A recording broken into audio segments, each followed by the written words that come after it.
का भी आरोप।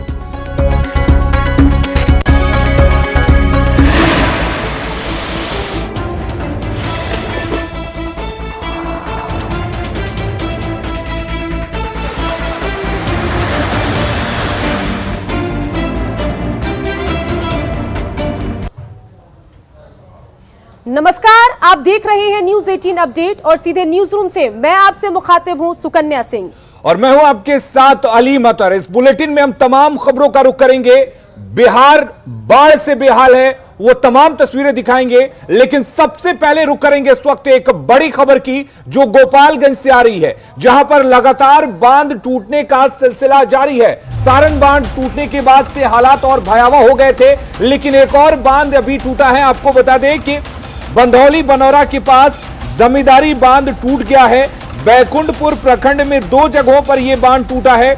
जमींदारी बांध है जो 2 जगहों पर टूट चुका है। 6 पंचायतों के 60 से ज्यादा गांव इससे प्रभावित हो सकते हैं। आप अंदाजा लगा सकते हैं आज गंडक के जलस्तर में कमी आने की हालांकि उम्मीद है। हालात पर जिला प्रशासन नजर बनाए हुए है। तो बिल्कुल खबर इस वक्त की आपको बता रहे हैं, जहां आप देखिए कि किस तरीके से स्थिति बनी हुई है। गोपालगंज की हम बात कर रहे हैं, जहां जमींदारी बांध टूटा है। बैकुंठपुर प्रखंड में 2 जगहों पर जमींदारी बांध टूट गया है और बाढ़ में टूटा है एक और बांध। 6 पंचायत के 60 से ज्यादा गांव प्रभावित हो सकते हैं। इस वक्त की बड़ी खबर, जहां एक और तो बिहार बाढ़ से बेहाल है और एक के बाद एक बांध टूटने की खबरों से परेशानी और बढ़ गई है। बिल्कुल सुकन्या, लगातार गोपालगंज की अगर हम बात करें तो यहां पर बांध टूट रहे हैं।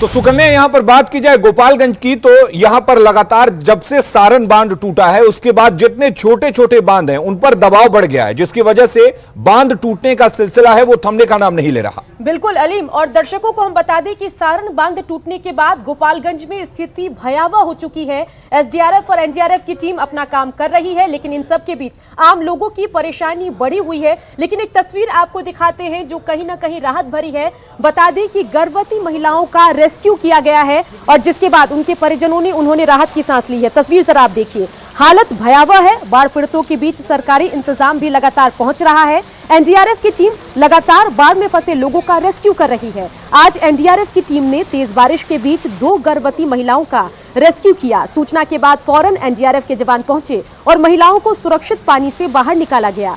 गोपालगंज में ग्राउंड जीरो पर न्यूज 18 की टीम भी उस वक्त मौजूद थी, जो पल पल की खबर आप तक पहुंचा रही थी, तस्वीरें आपको दिखा रही थी।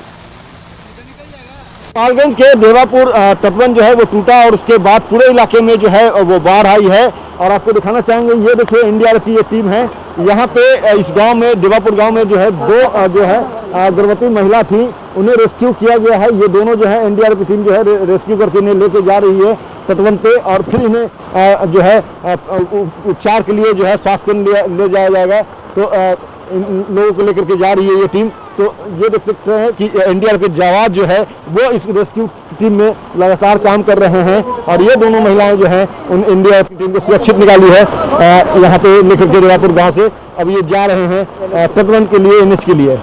तो ये जो है लगातार एनडीआरएफ की टीम जो है वो काम कर रही है, लगातार काम कर रही है। तो यहाँ पे एनडीआरएफ के जो अधिकारी इनसे बात कर रहे हैं, हनान कामिर हैं ये, इनसे बात करते हैं। हनान जी, क्या जानकारी मिली थी आप लोगों को? हमारी जवाबदारी हमारे को मिली है कि जो ये हमारा जहाँ पे हम डिप्लॉय हुए हैं वहाँ पे ज़्यादा से ज़्यादा लोगों को सरवाइव करना है, उनके लाइफ को सेव करना है, उनके जान माल को सेव करना है, किसी तरह की कोई क्षति ना हो। अभी जब हम लोग रेस्क्यू शुरू किए तो पता चला कि गांव में 2 लेडीज जो है डिलीवरी पीरियड में है और उसका डेट ऑफ ईडी अभी आज का ही है। हमने उसको रेस्क्यू करके अभी तुरंत भिजवाया है वहाँ डिलीवरी के लिए। और यही वजह है कि लगातार जो है एनडीआरएफ की जो टीम है वो इस तरह से घूम करके लोगों को मदद पहुंचा रही है। लोगों को जो बाढ़ में फंस चुके हैं उन्हें बाहर निकाल रही है और ये कार्रवाई जो है वो लगातार जारी रहेगी। कैमरा पर्सन राहुल के साथ news 18 Amit Kumar, Gopalganj.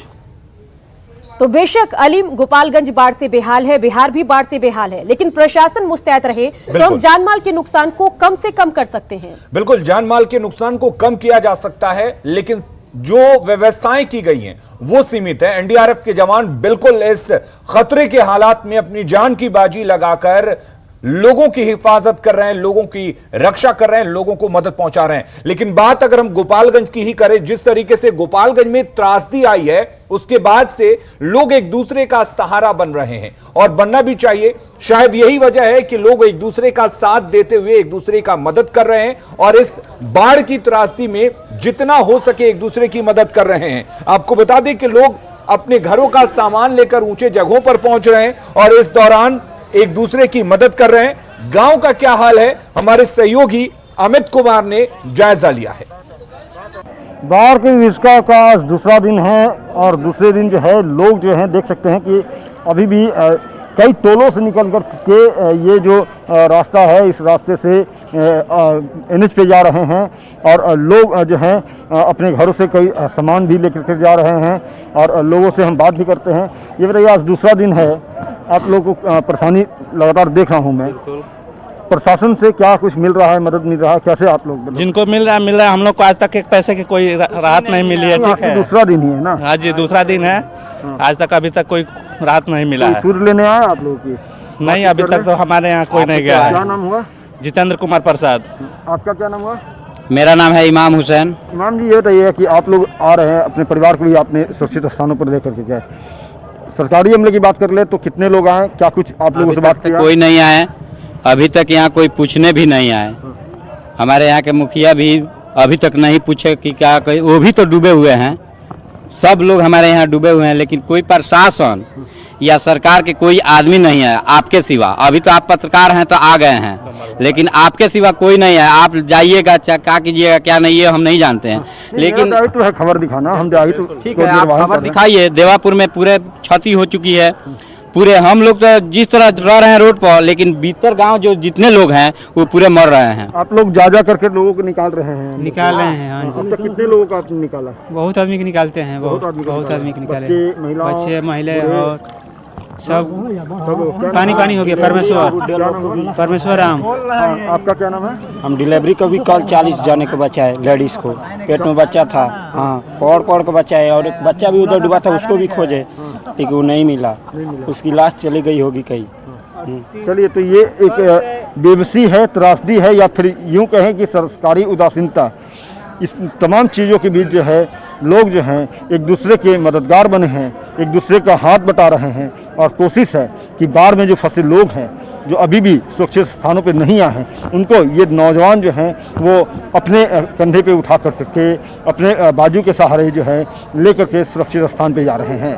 Camera person Rahul के साथ अमित कुमार, न्यूज़ 18 गोपालगंज।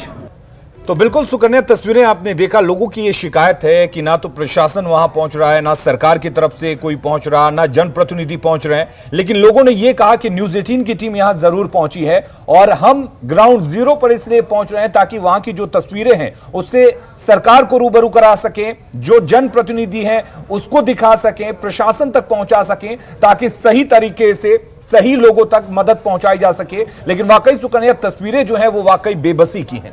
बिल्कुल। चलिए, गोपालगंज से सटे छपरा की बात कर लेते हैं। यहाँ भी बाढ़ की वजह से स्थिति भयावह है और हम अगर पसरा प्रखंड की बात करें तो यहाँ भी पानी भर गया है और लोग पलायन के लिए मजबूर हैं। लेकिन इन सब के बीच सबसे दुख भरी बात यह रही कि यहाँ पर एक छोटे बच्चे की बाढ़ के पानी में डूबने से मौत हो गई। तो परसा प्रखंड की हम बात कर रहे हैं, जहाँ पलायन के लिए लोग मौजूद हैं और पानी में डूबने से एक बच्चे की मौत हो चुकी है। जिला मुख्यालय से संपर्क टूटने से लोगों को मुश्किलों का सामना करना पड़ रहा है। जो हमारे बांध को शरण दिए हुए हैं उनके लिए हम लोग कम्युनिटी किचन की व्यवस्था कर रहे हैं और पॉलिथीन की भी व्यवस्था कर रहे हैं। अभी पॉलिथीन बहलू बलिगांव पंचायत से बट रहा है, यहाँ भी आपको बटेगा।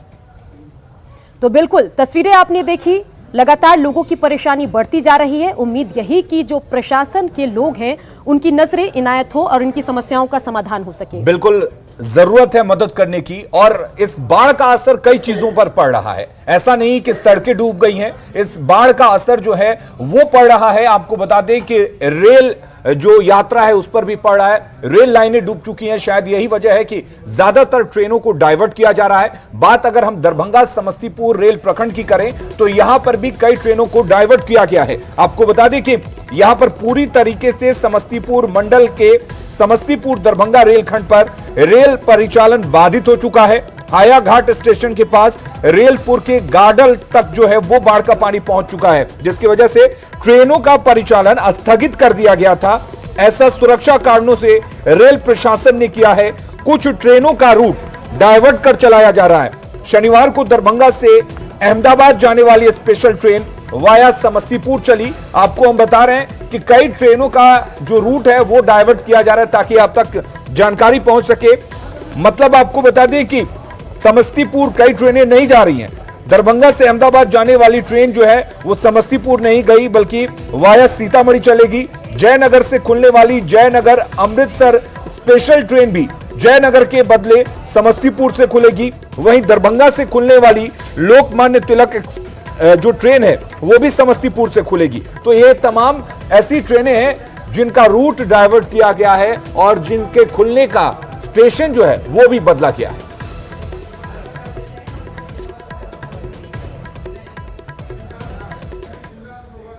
तो बिल्कुल अलीम, अब तक हमने बाढ़ की बात की, लेकिन बिहार सिर्फ बाढ़ से परेशान नहीं है, कोरोना से भी कोहराम मचा हुआ है। और हम दानापुर की खबर आपको बताएं, जहां इकट्ठे कई कोरोना मरीज मिलने के बाद लोगों की परेशानी बढ़ गई है और इलाके में हड़कंप का माहौल बन गया है। बता दें कि तकरीबन 170 कोरोना पेशेंट यहां पर इकट्ठे मिल गए हैं। और गोला रोड की हम बात कर रहे हैं दानापुर इलाके के, जहां पर लोग हैरान परेशान है कि अगर इकट्ठे 170 कोरोना संक्रमित, कोरोना पॉजिटिव लोग आ जाएंगे तो संक्रमण कितनी तेजी से फैलता चला जाएगा और इन कोरोना पॉजिटिव को ट्रीटमेंट कैसे मिलेगा, इनको आइसोलेट कैसे किया जाएगा। तो दानापुर की खबर आपको हम बता रहे हैं। गोला रोड का मामला है जहां 170 कोरोना मरीज मिलने से हड़कंप है। जिला प्रशासन ने आनन फानन में दानापुर के सभी इलाकों को बांस से बैरिकेडिंग करके सील कर दिया है। लोगों की सुरक्षा के लिए 2 कंटेनमेंट जोन और 57 बफर जोन बनाए गए हैं। लोगों से घर में रहने की अपील है। लोगों में भी दहशत का माहौल है। पटना में कुल कंटेनमेंट जोन की संख्या 86 पहुंच चुकी है। क्या है हालात, बता रहे हैं संवाददाता ब्रिजम पांडे। दानापुर गोला रोड इलाके में 170 नए मरीज आने के बाद इस इलाके को पूरी तरह से सील कर दिया गया है, कंटेनमेंट जोन बना दिया गया है। वहीं 57 बफर जोन बनाया गया है। आपको बता दें कि 170 नए मरीज आए हैं। हम अभी मौजूद हैं आरपीएस मोड़ के पास और ये आर्य समाज रोड है। देखिए, इसे भी पूरी तरह से सील कर दिया गया है, प्रशासन की तरफ से सील किया गया है। और यहाँ एक बैनर लगाया गया है जिसमें ये निर्देश दिया गया है कि सोशल डिस्टेंस का पालन करें, मास्क लगाएं, सैनिटाइजर का प्रयोग करें, अपने घरों में सुरक्षित रहें। ये प्रतिबंधित जोन है। पूरे इलाके को सील किया गया है। गोला रोड से लेकर आरपीएस मोड़ तक ये आर्य समाज रोड है जिसे सील कर दिया गया है। आपको बता दें कि पूरे इलाके में 31,820 घर हैं जिसे पूरी तरह से प्रतिबंधित किया गया है और लोगों से ये अपील की गई है कि वो सिर्फ ज़रूरत के सामान ही घर में ले जाएं, बाकी घर से बाहर ना निकलें। और आप देखिए किस तरह से यहाँ पूरी तरह से बैरिकेडिंग कर दी गई है। किसी भी तरह से सभी लोगों को ये निर्देश दिया जा रहा है कि वो बाहर ना निकलें। आपको बता दें कि पूरे पटना में एक बार फिर से 550 से ज़्यादा मरीज सामने आए। उसके बाद और भी प्रशासन चुस्त हुई है और कई इलाकों को उसने कंटेनमेंट जोन घोषित किया है। साथ ही कई इलाकों को बफर जोन भी घोषित किया गया है। कैंसन राजेश के साथ ब्रिजम पांडे, न्यूज 18 पटना। तो बिल्कुल दानापुर के इस इलाके की आपने स्थिति देखी जहां 170 कोरोना मरीज इकट्ठे मिलने के बाद स्थिति क्या कुछ है। लेकिन अलीम, इन सब के बीच अगर पिछले 5 दिनों के आंकड़े की बात करें तो वो क्या कुछ है? बिल्कुल, हम ग्राफिक्स के जरिए इन आंकड़ों को दिखाने की कोशिश करते हैं कि पिछले 5 दिनों में बिहार में कोरोना संक्रमित मरीजों की संख्या कैसे बढ़ी है। 19 जुलाई की अगर बात करें तो 1412 नए केस सामने आए हैं। वहीं आप देख सकते हैं 20 जुलाई को ये 1076 घट के हो गई हैं। लेकिन ये राहत की बात नहीं है क्योंकि जो केसेस सामने आ रहे हैं वो काफी भयावह हैं। 21 जुलाई को 1109 नए केस सामने आए हैं। बिल्कुल, और अब बात करें अगर 22 जुलाई की तो 1502 नए लोगों में कोरोना संक्रमण जो है वो पाया गया। वहीं 23 जुलाई को 1625 नए केस कोरोना पॉजिटिव के सामने आए। वहीं 24 जुलाई को 1820 नए लोगों में कोरोना संक्रमण की पुष्टि हुई। तो देखिए किस तरीके से ये ग्राफ हर बीते दिन के साथ बढ़ता जा रहा है।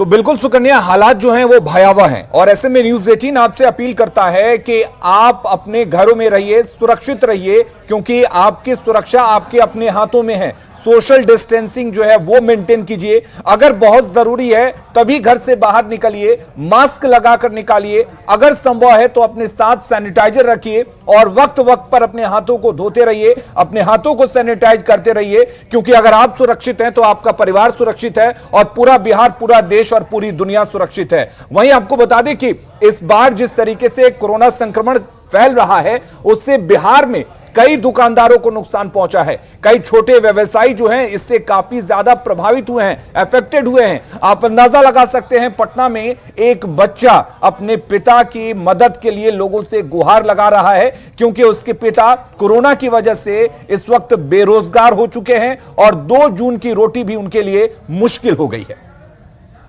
की आवाज, मैं अपने कंधे पर स्कूली बैग टांगना चाहता हूँ, न कि मजदूरी वाला झोला। ये ओम की पुकार है। ये बच्चा पटना की सड़कों पर इस स्लोगन के साथ लोगों से मदद मांग रहा है, क्योंकि इसके भविष्य का सवाल है।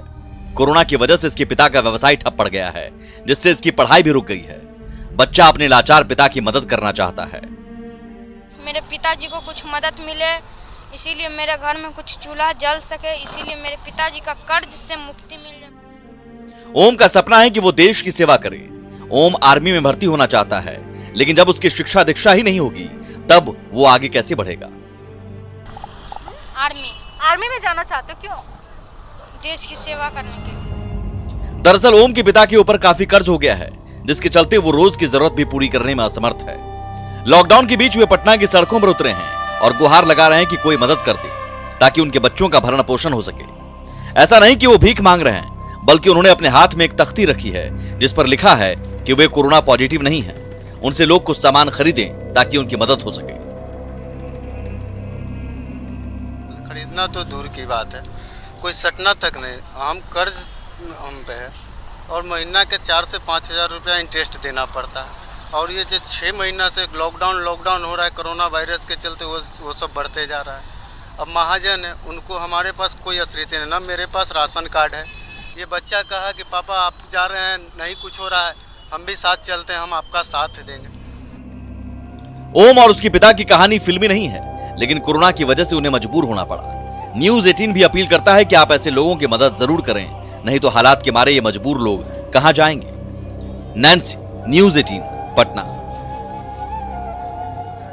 बिल्कुल सुकन्या, ये तस्वीरें वाकई झकझोर देती हैं कि एक बच्चा अपने पिता के लिए मदद की गुहार लगा रहा है। कुल मिलाकर कोरोना ने कईयों को बर्बाद किया है, कोरोना ने कईयों को सड़क पर ला दिया है, कोरोना ने कईयों को बेरोजगार कर दिया है और इस कोरोना की वजह से कई लोग सड़क पर आने के बाद से भूखे मर रहे हैं। तो हम भी आपसे यही अपील करते हैं कि ऐसे लोगों को मदद कीजिए, कोरोना से डरिए नहीं बल्कि खुद को सुरक्षित रखिए। बिल्कुल। अब तक तो अलीम हमने बात की कोरोना और बाढ़ की, लेकिन ब्रेक के बाद बात करेंगे एक ऐसी खबर की जिसकी वजह से देश के साथ साथ रांची और गया में भी उत्साह का माहौल है। बने रहिए, जल्द लौटेंगे।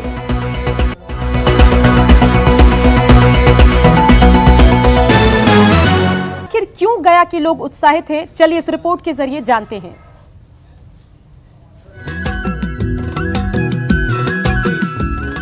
वर्षों से लोगों को जिस पल का इंतजार था वो 5 अगस्त को अयोध्या में पूरा होने जा रहा है। जी हां, 5 अगस्त को अयोध्या में भव्य श्री राम मंदिर का भूमि पूजन होने जा रहा है। इस भूमि पूजन में बिहार के गया स्थित फल्गु नदी की रेत का इस्तेमाल किया जाएगा।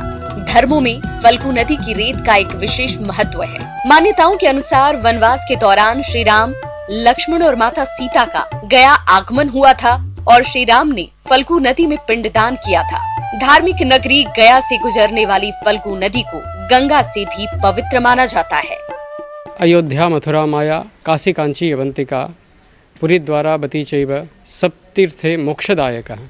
ये मोक्ष तीर्थ है, यहाँ पे आते हैं लोग अपने पितरों को मोक्ष के लिए। इस प्राचीन तीर्थ का बालू अगर भगवान श्री राम के मंदिर के निर्माण में लगाया जाता है तो यह गयावासियों के लिए भी बहुत बड़े सौभाग्य की बात है। वीएचपी नेता बताते हैं कि राम मंदिर के भूमि पूजन में सभी तीर्थ स्थलों की मिट्टी, नदियों और समुद्रों का जल प्रयोग में लाया जाएगा। गया के लोग राम मंदिर के भूमि पूजन में फल्गु नदी के रेत के इस्तेमाल को गया का सौभाग्य मानते हैं। गया के लोगों ने 1.25 किलो चांदी की एक ईंट गया जी के नाम से अयोध्या भेजने का भी निर्णय लिया है। वहीं स्थानीय बीजेपी विधायक और बिहार सरकार के मंत्री प्रेम कुमार इसे बिहार के लिए गौरव का क्षण मानते हैं। मंदिर का शिलान्यास जो होने जा रहा है उसके लिए सभी तीर्थों का और सभी समुद्र, 7 समुद्रों का पानी और सभी तीर्थों का बहता हुआ जल और जहाँ जहाँ जिसकी महत्वता, जैसे मिट्टी और जैसे यहाँ के गया जी के तीर्थ का बालू की महत्वता है। फल्गु नदी के धार्मिक महत्व को कोई नकार नहीं सकता है और पवित्र फल्गु नदी के बालू का उपयोग भगवान मर्यादा पुरुषोत्तम राम के मंदिर निर्माण हेतु किया जाना हम सभी गया वासियों के लिए गर्व की बात है। धार्मिक जुड़ाव अयोध्या और गया का पहले से था। इस रेत के उपयोग के बाद ये जुड़ाव और गहरा हो गया है, जिससे स्थानीय लोग काफ़ी खुश हैं। सहयोगी विपिन के साथ अरुण चौरसिया, न्यूज़ 18 गया। तो बिल्कुल अयोध्या में भव्य राम मंदिर का निर्माण होगा और फल्गु नदी का रेत भी इसमें इस्तेमाल किया जाएगा और इसी को लेकर उत्साह का माहौल है गया में। बिल्कुल। और सुकन्या, ये उत्साह सिर्फ गया तक सीमित नहीं है, बल्कि ये उत्साह रांची तक भी पहुंच गया है। रांची तक दरअसल ये उत्साह इसलिए पहुंचा है क्योंकि रांची के जो बड़े मंदिर हैं, रांची की जो बड़ी नदियां हैं, वहां का पानी भी पहुंचाया जा रहा है अयोध्या, क्योंकि श्री राम मंदिर का यहां पर शिलान्यास होना है। और किस तरीके से ये पानी और मंदिरों का जो मिट्टी है वो पहुंचाया जा रहा है। रांची के विश्व हिंदू परिषद कार्यालय में तमाम मंदिरों और नदियों के जल का संग्रहण किया जा रहा है। जायजा लिया है हमारे सहयोगी संजय कुमार सिन्हा ने। 5 अगस्त को अयोध्या में श्री राम मंदिर का भूमि पूजन होना है, उसको लेकर रांची में भी धार्मिक गतिविधि तेज हो गई है। हम इस समय रांची के विश्व हिंदू परिषद के कार्यालय में हैं। आप देख सकते हैं कि किस तरह यहाँ से प्रदेश भर के जो बड़े मंदिर हैं, धार्मिक महत्व है जिनका, वहाँ से पवित्र मिट्टी और नदियों के जल का संग्रह किया गया है। आप देख सकते हैं कि यहाँ पर रांची के आसपास के जिले के जितने भी हैं उन मंदिरों से यहाँ पर पवित्र मिट्टी और स्वर्णरेखा से जल आ चुका है। और जो दुमका के जो बासुकीनाथ हैं, बाबा बैद्यनाथ धाम देवघर के, वहाँ से मिट्टी आनी है। हमारे साथ हैं केशव जी जो क्षेत्र संगठन मंत्री हैं, हम उनसे बात करेंगे। केशव जी, कहाँ कहाँ से मिट्टी आ चुकी है और कैसे आएगा, क्या प्रोग्राम है? इसी उपलक्ष्य में हम जो है भूमि पूजा के लिए अपने झारखंड स्वर्णरेखा नदी हो और गंगा जल हो सभी संग्रह करके अभी भेजने वाले हैं। और पवित्र स्थल के मिट्टी हर एक गुरुद्वारा का और जैन मंदिर का और बौद्ध आराम का, ऐसे सरना स्थल का, सभी पवित्र स्थल का जो है मिट्टी संग्रह करके भगवान जो है राम का जन्म स्थान मंदिर में भव्य मंदिर बनने वाले हैं, उस भूमि पूजा में हम भेज रहा है। अभी तक लगभग 1000 जगह से संग्रह हुआ है। तो आपने देखा कि किस तरह अयोध्या के राम मंदिर को लेकर रांची में भी किस तरह भक्तिमय माहौल है और मंशा यही है कि अयोध्या में जब भी श्री राम मंदिर बने तो रांची का भी उसमें योगदान हो। कैमरामैन राजीव के साथ संजय कुमार सिन्हा, न्यूज़ 18 रांची। तो बिल्कुल सुकन्या, 5 अगस्त एक ऐतिहासिक दिन होगा और दुनिया भर के जो तमाम राम भक्त हैं उनका इंतजार खत्म होगा और तस्वीरों के जरिए आप अंदाजा लगा सकते हैं कि किस तरीके का उत्साह है राम मंदिर के शिलान्यास को लेकर। न्यूज़ 18 अपडेट में फिलहाल के लिए इतना ही, लेकिन देश और दुनिया की तमाम खबरों के लिए देखते रहिए न्यूज़ 18 बिहार झारखंड।